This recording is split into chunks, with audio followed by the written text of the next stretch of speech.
All right, on to the running backs. My boom this week is somebody I've been sleeping on, but it's Antonio Gibson.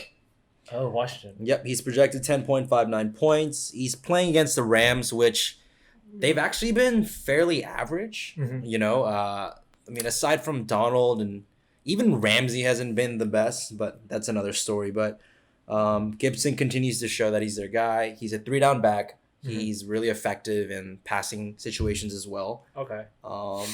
And just knowing the pass rush of the Rams, Haskins need to get the ball out quickly, and having a 3-down back who can catch like Gibson, I think, is a good asset to have. And he's only projected 10 points, so I think he can win that. All right, my boom this week is Kenyon Drake. Wow. Yeah. I got a lot of hot takes for running backs this week. Kenyon Drake has been by far probably the most disappointing fantasy player this year. I didn't pick him, but one of my sleeper candidates was Chase Edmonds because Drake has been so ass. Yeah. Drake has been terrible, and I watched the first drive, and Drake looked really good, and after that drive, he just disappeared. I have a question for you though. Yeah. I didn't watch the game. Is it that Drake is bad, or you think that team, that running scheme, like blockers, is bad? I mean, it's a slight combination of both. Okay. But sometimes I feel like Drake just doesn't make the right cuts. Got it. But I feel like he's a pretty good boom candidate this week because people have been, giving up on him. I know his projections have gone down and down every week. I think he's only projected like 9 points as a RB1, like second round, third round pick. Yeah. And I feel like this is his chance to make up for it. They're playing against the New York Jets, pretty soft team. And if the Cardinals, as they should be up, Drake should have more chances to run that ball. So should. This is why this is like a prediction. So should have that chance. Okay. For me, moving on to the bust. My bust is Miles Sanders. Oh, I almost chose Sanders. Yeah.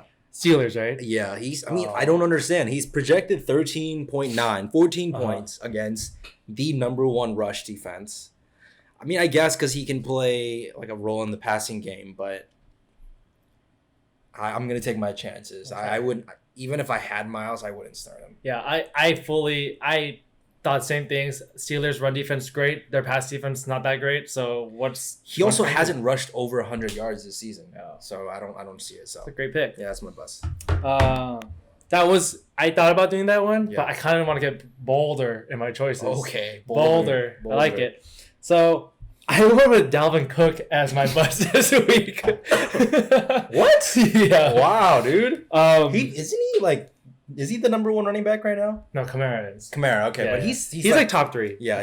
Wow. Yeah, I went with Cooks this week. They're playing against Seattle Seahawks, and we all know that their defense sucks. Yeah. But we all know that their rushing defense is actually elite. Yes. Supposedly. I don't know, but it's great. Wow. that front seven. This is 3 weeks in a row you've chosen like a top running back. Yes. I mean, last week I wish I could have saw Henry play, but we'll see whenever they play week 7 or week 8 if I end up being right or not. But, okay.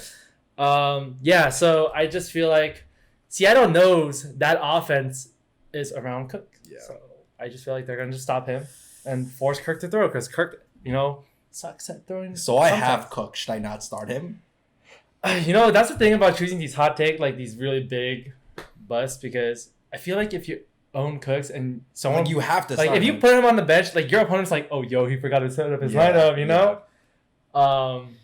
Is it more like, again, just don't expect? Kind of like I don't expect him to do what you think he'll do. Got it. He might make or break your win. Got it. Per se. Okay. I would say if you have like a guy like Cooks on your team and then you have a guy like, I don't know, like a big boom potential, I think at that point I would consider it. But obviously 99% of the time, you would run Cooks in your starting lineup regardless. Wow. Okay. Yeah. This is definitely your boldest take over the other ones. Over Zeke? Yeah, because I think Dalvin is top. Yeah, top. And he's like the only guy. Gotcha. So, okay. Wow. Wow. Okay. For my sleeper, Like I said, I almost chose Chase Edmonds. Okay. But I think this guy, and I'm a little biased, but it's Josh Kelly? Justin Jackson. Oh, okay, gotcha. He's projected 5.9 points. Uh-huh. A lot of people, let me put it this way. I would not be surprised if Justin Jackson got majority of the carries. Oh, really? Over Joshua Kelly. I think Justin Jackson in general is a better running back. He has some injuries. We get that. And Joshua is just off to a good start. But watching the Tampa game, he's a fumble liability. Yeah, and he didn't look that good. Yeah, he's a good player, don't get me wrong, but he's a rookie still, and I think he's one of the leaders in the NFL with fumbles. And so I would not be surprised if they utilize Justin Jackson more. Even if they don't, I mean, he's projected 5 points. I think he can be a solid sleeper for you if you're in a thin league, or if you need if you have an injury, or there's been a lot of injuries. So if you have a injury to a key running back, Justin Jackson could be a hot pickup this week too. Yeah, I think most leagues someone should consider picking him up. Yeah, like as it's just like to keep on your bench to see how it goes. Yep. Gauge what happens. Okay, my sleeper this week is David Johnson from the Texans. From the Texans. Yeah, wow. DJ. Okay. Kind of what I thought about Watson as well with the new coach. I feel like whoever comes in to take over, they don't want to make the same mistakes. Yep. I think whoever comes in has to just handle whatever the cards he's been dealt. Mm-hmm. And DJ was traded for his value somehow equal to Hopkins. Yep. And obviously they have not been using him of anyone's value like Hopkins. Yep. So I feel like he's going to just have to force it, especially with Watson. They know Watson can throw. They just need to make sure DJ can run. Yep. So I think he's a sleeper pick. Okay. Yeah. Good pick. I like DJ actually. So.